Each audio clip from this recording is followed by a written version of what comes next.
And this new environment that also creates a great weight as we consider the services we're securing. It's called critical infrastructure for a reason. And while IT incidents are more frequent, OT incidents are more destructive.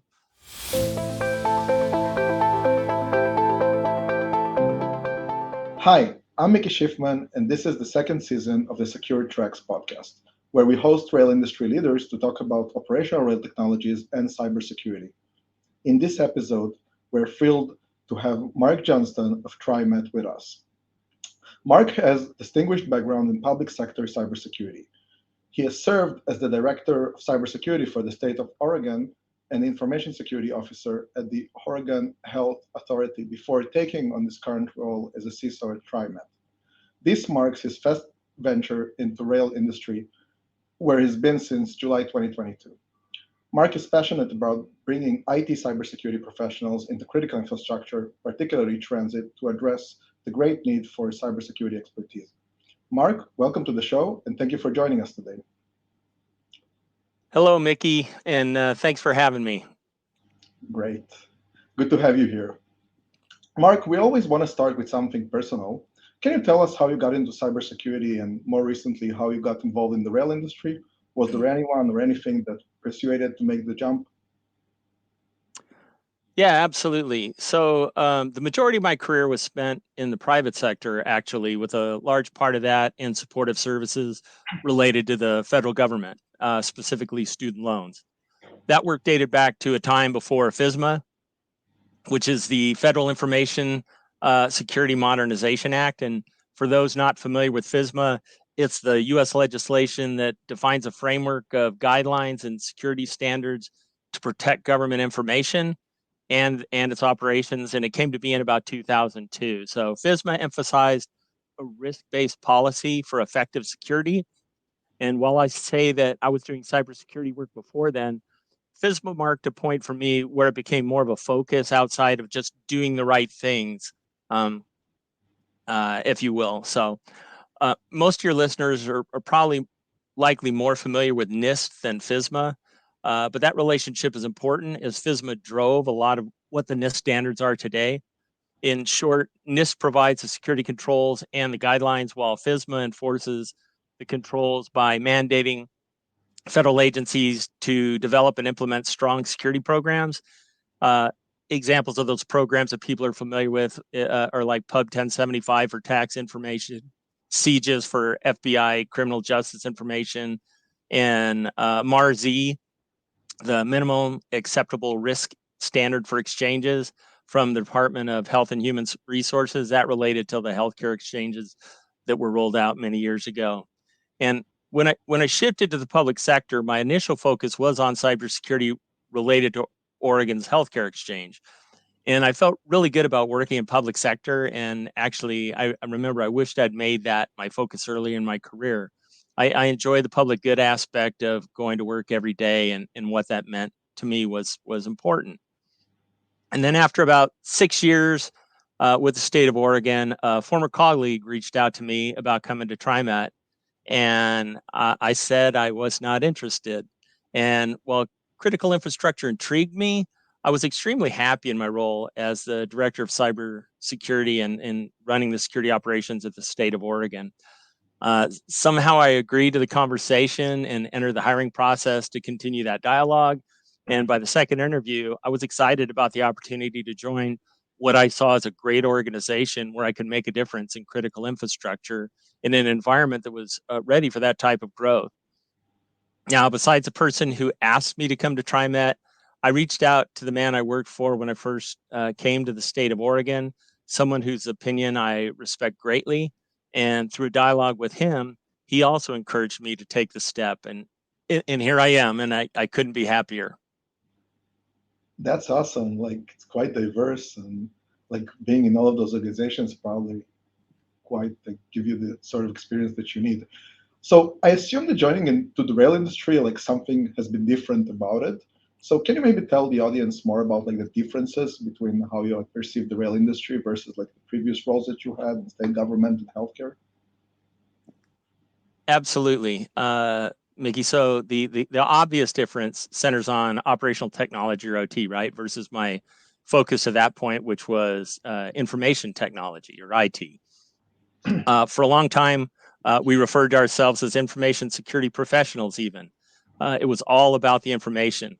And while that changed some time ago, with my move to TriMet, I experienced a paradigm shift, if you will, from the well-known CIA triad of confidentiality, integrity, and availability that applies to IT to one of safety, availability, integrity, and confidentiality for OT. OT security objectives typically prioritize integrity and availability, followed by confidentiality, but also must consider safety as that overarching priority. Safety is number one. IT security is crucial in every organization, even transit, right, in order to keep its data secure and under control. But in OT, the safety and availability of equipment and processes dominate.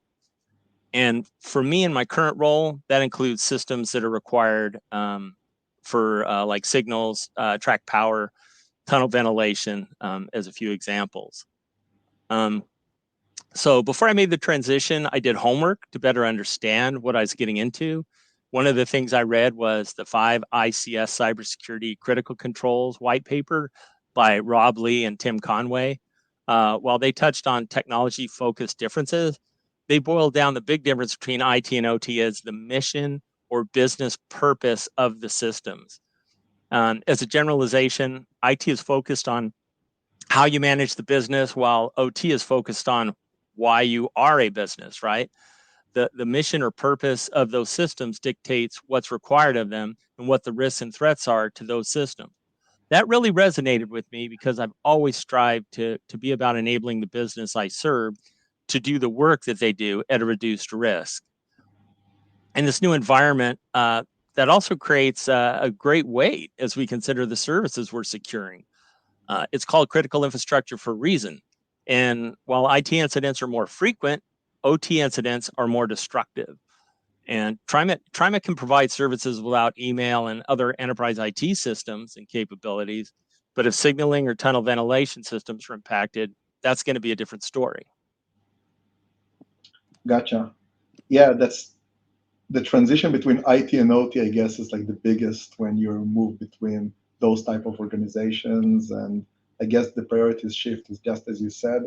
And like if you look at your journey within TriMet, when was the moment that you told yourself, I'm on the right path here, I'm on the right track, as we say in the rail industry?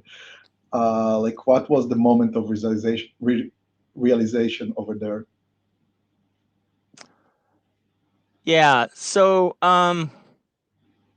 that's a great question. So while I felt that way by the time I made the decision to make the move to TriMet, I believe the confirmation for me came in that a transportation cybersecurity consortium meeting that I attended at MTA a few months after I started. So um, uh, let me back up and say that when I came in, I definitely felt out of my comfort zone. While I was comfortable establishing and maintaining cybersecurity programs in an IT world, OT is different, right? And the building blocks exist in IT that aren't necessarily there in OT. IT people get it, right? It's basic cyber hygiene, doing the right thing. By comparison, engineers and others in the OT world are less familiar with the building blocks of essential cyber hygiene. And actually, some would argue that essential cyber hygiene in OT is different in and of itself. That's subject to a debate. I have a good example for you. So I started to talk about this meeting at MTA. First, MTA out of New York is the friendliest 800-pound gorilla. Tariq Habib is their CISO, and Tariq has organized a large group of agencies that meet virtually throughout the year and come together once a year. And it's known as the North American Critical Infrastructure Transportation Cybersecurity Consortium. Quite a mouthful. Those face-to-face meetings include agency, cybersecurity practitioners, OT operations folks, and larger OT vendors. It's a chance for us to collectively get aligned and work together to improve the cybersecurity posture of the industry. Now, I attended my first one of these meetings in the fall of 2022, about 3 months after taking my role at TriMet. And one of the most telling things for me happened at the end of the conference when people were giving general feedback, right? And at that point, an OT engineer from MTA stood up and said, if we're going to get better, we all need to speak the same language. He said, we heard about the hardening systems over the last 3 days. Hardening systems is something very different to him than the context in which he heard it being used. So the most significant shift for me was the approach to align resources to effectively move the organization forward with the risk associated with those needs. So, so, so it was wonderful. And you talked about how did I know I was on track, right? I went to that meeting at NTA and I got to hear firsthand about the cybersecurity needs in transit. And more importantly, I was able to understand the commitment with the transit community to solve the problems. That involved perspectives from our federal partners, such as the FTA, the Federal Railroad Administration, Department of Homeland Security and their agencies, TSA, CISA, the Cybersecurity Infrastructure Security Agency, and the like, all with a unified voice in regards to the deficiencies in the industry around cybersecurity and the need for us to all work together to get on the correct path quickly. And I heard from other cybersecurity practitioners in transit working toward the same goal without a sole driver from federal mandates. This wasn't like, hey, we've got to do this because the government said we have to. It's the right thing, and people were on that path. So these people get it, and I knew it was part of a community that would enable me to be successful at TriMet.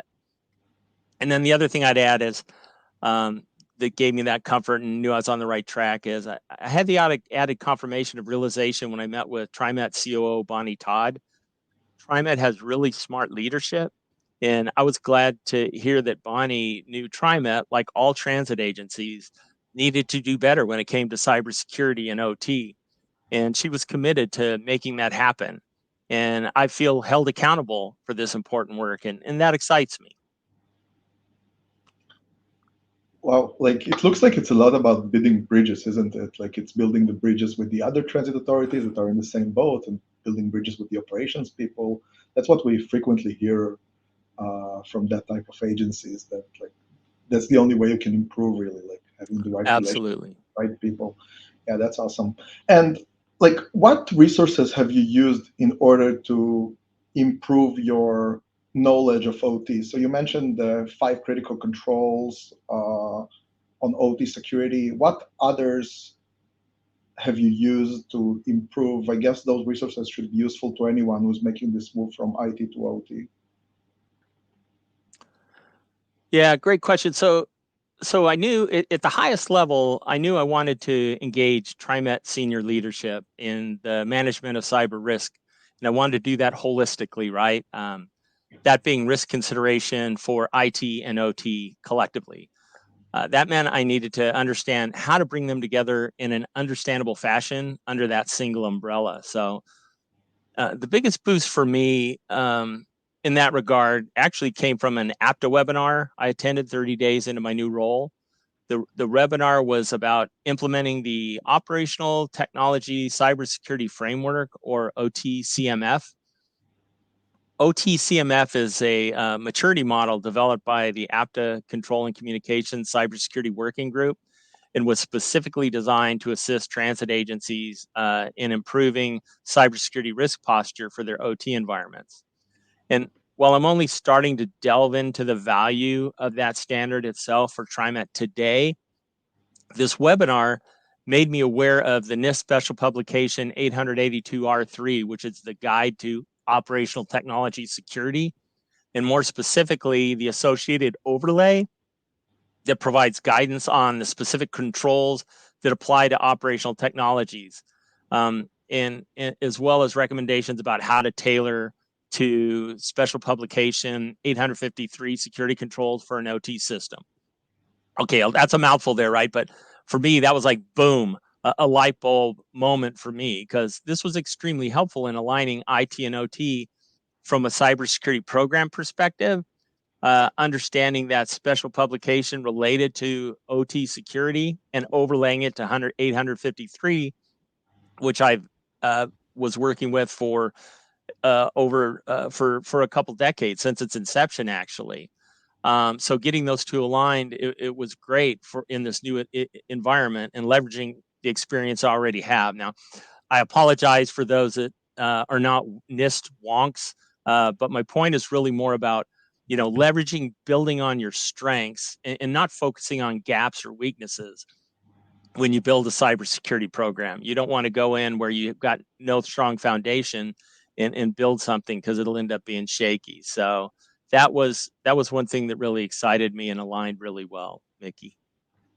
Yeah, it's a big shout out to Michael Eccles and the rest of the APTA CCSWG working group for building those standards, because this is like an important bridge, or like important way for IT professionals moving into OT, when you start putting those building blocks together and putting the right translations in the right locations, because these are like the challenges that each of us faces in the day-to-day basis.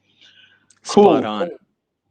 And if we get back to your early days in OT, what would be a transformative challenge that you had, something that turned into a learning opportunity for you?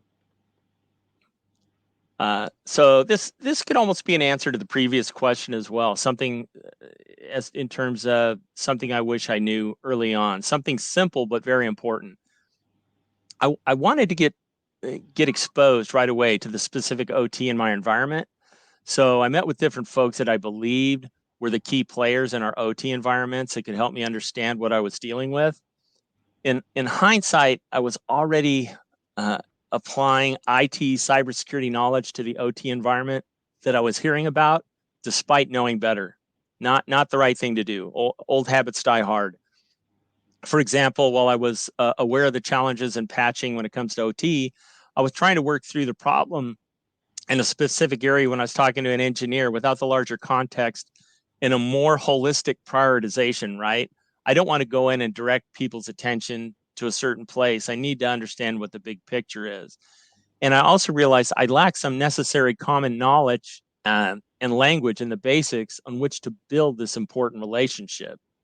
So thankfully, I level set early, and I built up on my own and my team's basic knowledge of OT, leveraging SANS training. And I want to give a quick plug on federal partnerships. A specific benefit of one federal partnership is the ability to purchase SANS vouchers at about half price for SANS on-demand training, and that's through MSISAC, the multi-state information sharing and analysis center.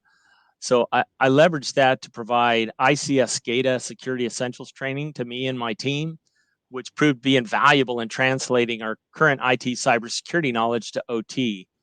And that allowed me to be more intelligent and relevant in my questions and in assessing and understanding what we were working with.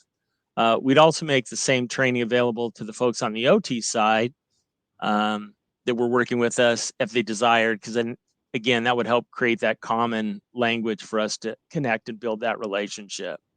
So that common language again, and it comes back to relationships, right, Miki? So there you go. Yes, language or relationships are key, I see. And it's a good way to learn a new language. Cool.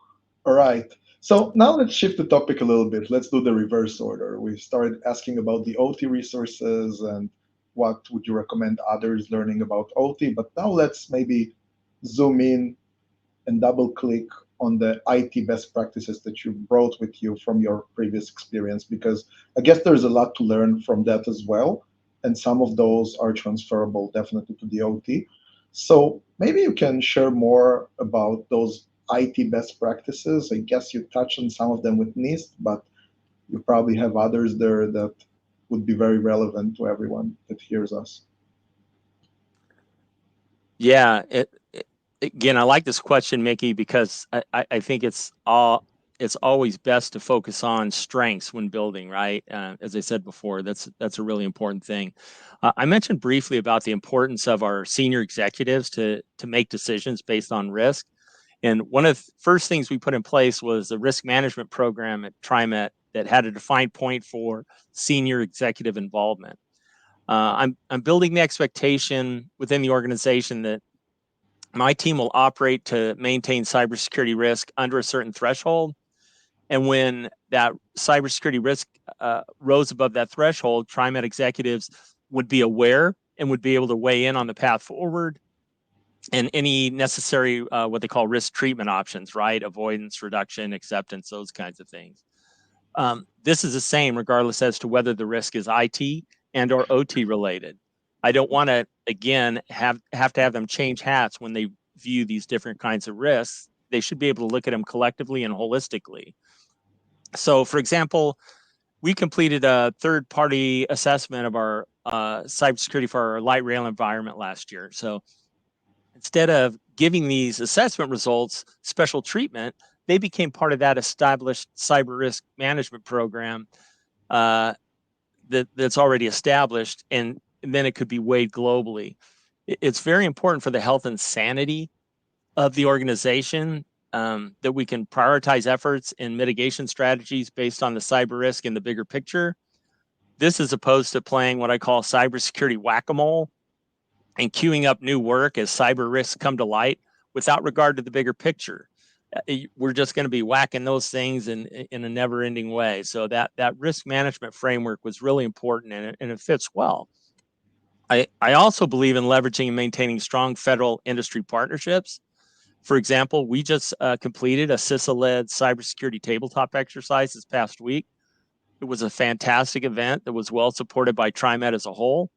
And because of the commitment to the process by the business, the resulting report will undoubtedly provide recommendations that are going to make our response capabilities even stronger. And like other identified risk reduction opportunities, they'll be considered in the bigger picture alongside all other cyber risks and not just decided on singularly. And then we just have this shifting and this cybersecurity whack-a-mole going on. So That's awesome. That's cool. Actually, like I'm interested in double clicking on the cyber risk topic, and asking like whether you had an exchange with, let's say, safety engineers and comparing like the risk that you identify in the system to what they identified before in their system. Like, did you have this type of conversation? Because from what I know, that's a big challenge for many of the operators, like kind of like understand how both parties they look at the risk. I think it's yes, and I think it's really interesting. I feel like you looked at my calendar. I actually have a meeting this afternoon to talk to somebody about, hey, how can I better align the PT RAM and the other safety and security risk assessments into that work that we do. I did attend both the we do rail and bus, right, multimodal, and we had two separate PT RAM sessions with the feds, and I attended them both, and we hit the cyber components there. And as a matter of fact, we kind of leveraged partially the cyber scenario they used in that one with the tabletop exercise that we did. And we spent a lot of time planning it too to make it very specific to TriMet. And that's one of the feedbacks we got. The one thing about like PT RAM, when the feds come in, they know your transit and they can be pretty cookie cutter in their approach, right? In how they do that. Yeah. But when you go to a tabletop exercise and you're going to involve executives and the business people and see how everybody interacts, you need it to be very relevant to your business. So we took the considerations from what we got from those safety assessments, and then we brought the smart people in to help plan the event and say, hey, what's feasible in these scenarios of what we want to do? And we laid something out and we worked with CISA. They were fantastic, by the way, to get something in place. And then, and I'll tell you right now, I'll fast forward to the end. At the end of it, one of the feedback we got from one of the senior leaders was, this really felt like it was relevant. They'd attended these kind of tabletops before, and it didn't always feel like it was, it fit necessarily. And it just kind of felt cookie cutterish. Just felt very specific to TriMet, and they embraced that. And it's because of that we're going to go get so much more out of it, Miki. And I love what you're saying. But I'm going to say this, and I'm probably going to say it to myself. I need to commit to do better, and that's why I've got that meeting this afternoon. Right? How do I even better engage the safety and security folks? How do I better leverage OTCMF to give myself that modular view of in terms of a self-assessment as well that I can look at going forward. So great question, very relevant to me. Yeah, like there's nothing better than aligning the cybersecurity objectives with the business objectives and the cybersecurity risk with the safety risk, because that's what powers the business. And like it's definitely great to hear like how mature you are in the perception of those topics. Cool. Now, like after we discussed both the topics of OT security frameworks and IT security frameworks, can you maybe like highlight like the main high-level differences between those types of frameworks? What would you typically encounter in one that you wouldn't encounter in the other? Yeah, that's and I think we touched on a few of those. Absolutely. We've got that common ground we talked about, right? So I wanted that risk management framework. So obviously the NIST special publications around risk management and guide for conducting risk assessments, and frankly the NIST cybersecurity framework, right? All those are very relevant in putting that together. And then we've got things like OTCMF. I talked about, hey, we had a third-party assessment done. Part of the deliverables, I like to have a crosswalk done of the different standards, right? What does this look like related to NIST CSF, OTCMF, and the CIS controls and those kinds of things. I try to, one thing I'll say is I try to limit my organization's direct exposure to the cybersecurity standards and frameworks we use to avoid confusion and overload. But there are standards that lend themselves well for such exposure. For example, that the Center for Internet Security Controls, formerly known as the top 20 security controls, they have a great place in roadmaps and measurements because they represent IT maturity and best practices, right? And they're proven to reduce cyber risk. They're also very measurable and mapped to most other standards. And even at the 5 ICS cybersecurity critical controls white paper that I mentioned, that's very specific to OT, that aligns to the CIS controls. Rob Lee and Tim said, hey, here's these 5 things, but if you look at it, it's a bunch of the different parts of the CIS controls. And I like that. They try to make it simple. So if an OT practitioner was reading it, they'd understand these general categories. But from a cybersecurity program perspective, having things that people can understand, the OTCMF, right, from the apt security workbooks, and Mike Eccles, I'm glad you gave him a plug. I appreciate that man and the good work he's doing. Like I said before, I haven't fully embraced it directly. So that's one of those that came to mind when you said, hey, Mark, different standards. But while in the short term, I feel like I'm not missing anything because of that focus on that NIST 882 that I mentioned. But I believe OTCMF and its industry-specific roots make it a valuable part of our program going forward. And I want to have that year-over-year growth measured in that area versus just looking at everything holistically, right? But how much will I expose OTCMF to the different folks within the organization?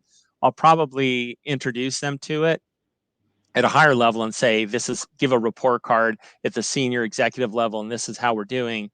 But then continue to run everything programmatically. But again, OTCMF, I guess, is one of those that I would call out. And of course, the NIST 882, very different. But very much part of our cybersecurity program plan, which is IT and OT both at TriMet. Cool. And maybe about this OTCMF, are you able to share more about like what would be a good objectives in terms of like the maturity level, or at least like the year-over-year growth that you would expect to have as part of the maturity level of your organization or any organization for that sense? That's a great question. That would be something that I want to establish, and I did something similar with the CIS controls, right? The Center for Internet Security has, driven by Department of Homeland Security, a self-assessment that you can do through MSISAC and Center for Internet Security every year. It's called the Nationwide Cybersecurity Review. The questions are based on NIST-CSF, but they're designed for somebody to be able to do it, even if they aren't a cybersecurity professional, which I love, right? So, but they map to the different things. So, bear with me for a moment, and I'll get back to your very specific question about OTCMF. The beauty of NCSR is I can say, take that initial assessment and say, hey, this is where I'm at on the maturity level. This is what I'm going to be doing the next year and the year after that. And this is how I expect that to grow. And I set that expectation with my executive leadership. And I build that into plans. And they're going to ask me at the end of the year, did we hit this mark? Did we hit this mark? And the most important thing I'll say is, Miki, is getting at a first baseline. You got to measure. You can't start, right, till you know where you're at. And to be honest, I mean, I know where I'm at with OT from my third party assessment and a couple other things. I don't know where I am holistically as it relates to OT CMF. That's part of what I want to be asking on the call I'm having later today. Hey, how do I get where I need to be to have that initial baseline assessment, right? So then I can set those expectations. I know what I plan to get done over the next year. And then the following year, I have a roadmap that goes a few years into the future. Obviously, it gets adjusted as we go along. But that allows me to get that starting point and then go forward. So, like I said, I haven't embraced it wholly, but I'm at the point where I'm ready to do that and build that in. So, Yeah, that's awesome. Thank you for sharing that. I guess it's also a new framework, and it will be interesting to see how others adopt it as well. And I assume you'll be able to exchange on this topic once a bunch of transit agencies take the same path of adopting the OTCMF. And yeah, your plans seem totally in the right direction. That's awesome. Cool. So we touched during this conversation a few working groups that you're part of and you gain experience from. Can you maybe share with the audience more about those working groups and what can one expect to learn from each of those working groups? absolutely. The APTA actually has two cybersecurity working groups, but they really work together, I think, for the most part now. One is about enterprise security, kind of the OT part, and the other is the work group that does OT, and they're the ones who came out with OT CMF. I made there was a meeting down in Dallas recently that I attended, and I made a commitment there that I was going to do more to get involved with this work group. One thing I'll say, and I would encourage other transit agencies to do it as well. The one thing about this group is it's very heavy. It's got a heavy vendor presence, and it would benefit for more agency practitioners. And I think if we're going to get that benchmarking done right against OTCMF, we're going to have the agencies get involved and really embrace this holistically and kind of put together a path that makes it very feasible to be done and compared agency to agency. Because think about this as well. How cool would that be as if we could all do this OTCMF benchmarking and then aggregate this information and see how we look as a whole, right? Transit as a whole against all our partner agencies. That would be super exciting, but it doesn't mean a lot if it's only one or two or, just a handful doing it. So I really, if somebody's going to get involved in something, I encourage them to get involved in that one. That other group at MTA, that Tarek has put together, that is an awesome group. I made connections with peers and even with vendors and things. And I think getting into a group like that and the monthly calls, there's always topics that are very relevant to transit agencies. And then the once a year face to face is just incredible. I am so grateful, because a lot of times organizations and industries exist that are the behemoths, like an MTA and transit, and they're really more about themselves. They do some things globally, but the stuff I see MTA do for the transit community, I was just blown away. They make an investment and they understand, right? Whatever we could do across all of transit is going to make them better.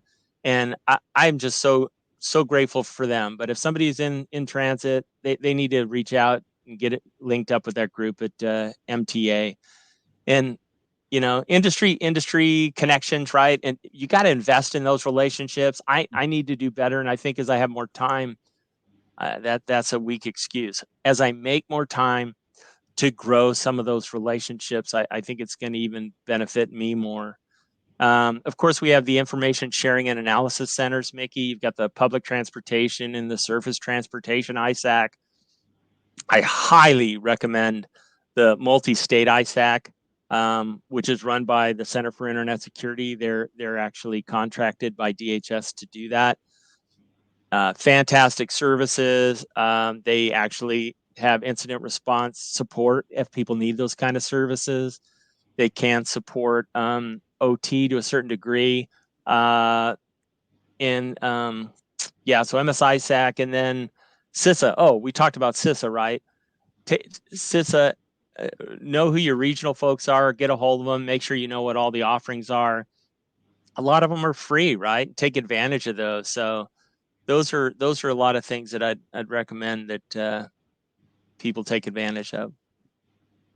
Awesome. Yeah, I see there's like a lot of groups that are available to like the different transit agencies, and it's so good to see that each of them brings something a bit different and unique to the table, and the combination of them like creates better cybersecurity hygiene for everyone. And yeah, that's great. So cool. Like hearing you here, Mark, sounds like you made the right transition from IT to critical infrastructure and transit. And like I'm interested to hear from you. What is like the most rewarding thing about it, about making this shift from like the other industries you've been to, like the public sector, or more, let's say, the state government and healthcare to transit? What is most rewarding about it? It's I got to say, I said I'm happier doing the job today I do at TriMet than I've been at any job I've ever had. However, I want to be really clear. I've been happy at it like this at every other job I've ever had. I didn't know. You don't know what you don't know. I love what I do. I love cybersecurity, and I love enabling businesses to operate more securely, understanding what their businesses are, and then reduce that risk. When I went to public sector 8 years ago, there's a great sense of pride about serving others, and it's not just working for Wall Street, if you will, right? Where you've got to maybe tell your folks, hey, you got to take a furlough week off because we need to make our numbers this quarter, and those kinds of things. Um, and don't get me wrong, that the private sector can offer the same kind of things, right? Depending on where you are and what you do. But I wasn't necessarily feeling that as richly as I felt it when I went to work for the state, right? And especially when I went to the Oregon Health Authority and the Department of Human Services and supporting cybersecurity from them, it was awesome. And then going to critical infrastructure, it's like I feel like I'm doing something for my country as well, right? Because we hear there is a need for cybersecurity supporting critical infrastructure, and being able to take the skills that I have and building the relationships and leverage what I can do. I really feel like it'll make a difference, and that's why I really like to encourage folks to consider moving into critical infrastructure.